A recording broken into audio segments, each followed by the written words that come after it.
안녕하세요. 구TV 시청자 여러분, 저는 서울조원교회 김수근 목사입니다. 신앙생활의 목적이 무엇입니까? 승리생활입니다.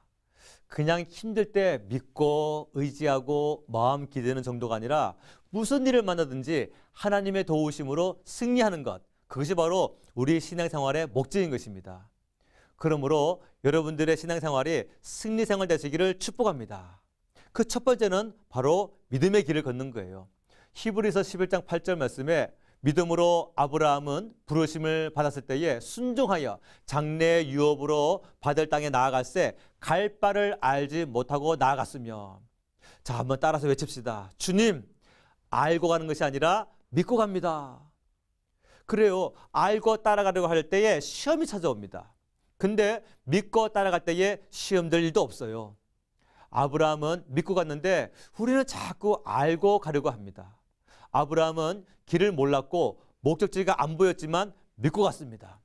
하나님 바라봤기 때문이죠. 아담도 노아도 자기 아내들에게 가가지고 말을 전합니다. 아담이 말했어요. 여보, 선악과는 먹지 말래. 먹는 날엔 죽는다 하셨어. 그런데 하와는 먹고 말았어요. 노아도 자기 아내에게 말합니다. 여보, 하나님이 방주 지으래. 그게 우리가 살 길이래. 그런데 노아의 아내는 120년을 같은 믿음으로 순종합니다. 어떤 가족은 믿고 어떤 가족은 믿지 못했어요. 육신적인 사람은 길을 모르면 불안해합니다. 목적지가 안 보이면 두려워합니다.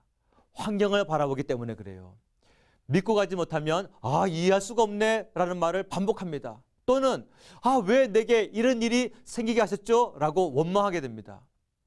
믿고 따르는 사람은요, 항상 그 마음에 소망이 있어요. 기대감이 있습니다. 웬만해서는 시험도 안 듭니다. 믿고 가는 성도는 항상 이렇게 고백하기 때문입니다. 여보, 하나님이 일하시잖아. 아들아, 딸아, 주님이 역사하시잖아. 어떤 사람은 포기해 놓고서 맡김이라고 말하는 사람도 있어요.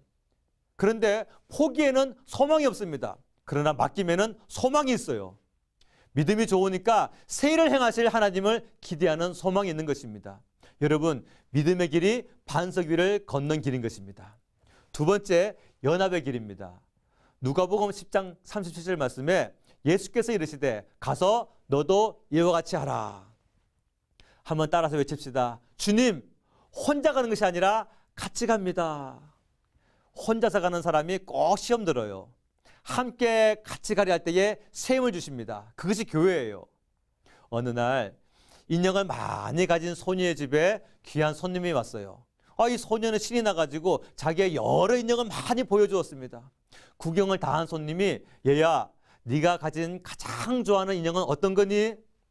예, 제가 가장 좋아하는 인형을 보여드릴게요. 하지만 꼭 절대로 웃지 않겠다고 약속해 주세요. 소녀는요, 금방이라도 막 울음이 터질 것 같이 울먹울먹 하면서 방에 들어가지고 새카맣게 때가 묻은 그 인형을 가지고 나옵니다. 코가 주저앉았고 팔 다리는 너덜너덜하고 입혀놓은 옷도 다 헤어진 낡은 인형을 안고 나왔어요. 손님이 묻습니다. 이 인형이 제일 좋아? 왜? 인형을 아는 소녀가 대답합니다. 아저씨, 내가 이 인형을 사랑해주지 않으면 이 인형을 사랑해줄 사람이 아무도 없어요. 주님이 나를 주님의 가슴에 안으시는 이유를 여러분은 뭐라 생각합니까? 우리 예수님도 우리에게 함께 가자 하세요. 나의 사랑, 나의 어여쁜 자야, 일어나서 함께 가자. 나와 연합을 이루신 우리 주님을 찬양합니다. 마귀가 좋아하는 사람은 자꾸 혼자 가려는 사람이에요. 혼자 돋보이고 혼자 멋지게 드러나려 하는 사람입니다. 야고보서 1장 14절 15절 말씀에 욕심이 잉태하면 죄를 낳고 죄가 장성하면 사망을 낳는다 했죠. 교회가 예수님과 연합됐음을 무엇으로 알 수 있을까요? 가족 구원을 위해서 함께 같이 짐을 지는 모습 속에서 알게 됩니다. 형제 자매를 보면 그의 가족들을 향한 구조선이 되어야 합니다. 연합의 길이 반석 위를 걷는 길인 것입니다. 세 번째, 섬김의 길인 것입니다. 사도행전 20장 35절 말씀에 주 예수께서 친히 말씀하신 바 주는 것이 받는 것보다 복이 있다 하심을 기억하여야 할지니라. 자, 한번 따라서 외칩시다. 주님, 받고 가는 것이 아니라 주고 갑니다. 대접받으려는 사람치고 나중에 보면요, 시험 안 되는 사람 못 봤어요. 대접받는 사람이 나중에 시험도 잘 듭니다. 섬기는 사람이 정말 귀한 사람이에요. 얼마나 귀한지 잘 안 보일 정도예요. 마태복음 7장 12절 말씀에 그러므로 무엇이든지 남에게 대접을 받고자 하는 대로 너희도 남을 대접하라 하셨어요. 성도에게 대접받고 싶으면 성도를 대접하세요. 하나님께 대접받고 싶으면 먼저 하나님을 대접하세요. 사람이 무엇으로 심든지 그대로 거두리라. 말씀을 정리합니다. 시험이 없는 교회가 아닙니다.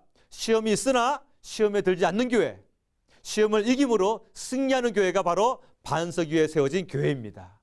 자, 우리 이제 믿음의 길을 걸읍시다. 또 연합의 길을 걸읍시다. 또 섬김의 길을 걸읍시다. 그러면 광야에서나 왕궁에서나 반석의 길이 펼쳐집니다. 아멘.